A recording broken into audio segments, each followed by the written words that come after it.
Lives of our Saints.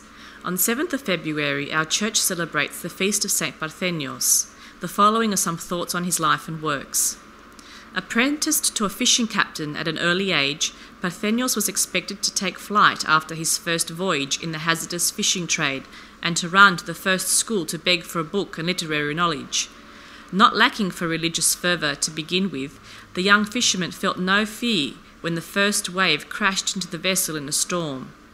His initial trip stirred within him a resolve to ply the ancient trade for his lifetime, during which he proved that faith, dedication and love can be found in places other than books.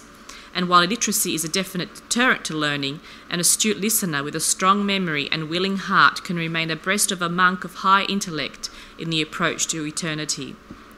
While still a very young man, Parthenios took over the fishing boat which the captain was about to abandon because of its age, and with loving care restored the vessel to seaworthiness.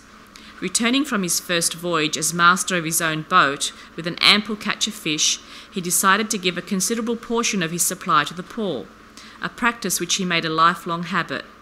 He took from each voyage only what he needed to sustain himself and maintain his boat.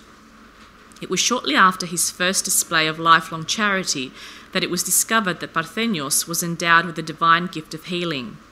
From that moment forward, he was transformed into an instrument of the Lord, at whose hands those with true faith were genuinely cured.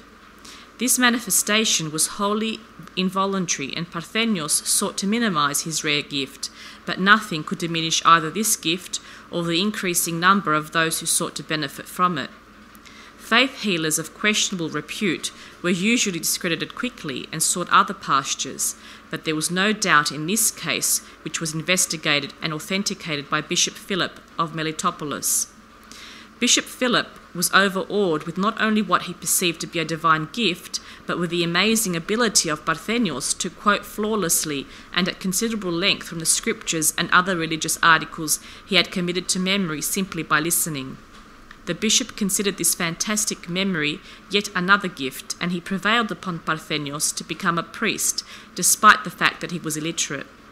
Implausible as it may seem, the new priest committed to memory nearly as fast as it was read to him enough of theology to fill volumes, but it was in the field with his understanding heart and wondrous healing power that the unlettered priest performed with such devotion to God and man that he was made Bishop of Lapsakos. In this capacity, he was received by Emperor Constantine himself, who saw in him not an illiterate fisherman, but a mighty servant of God.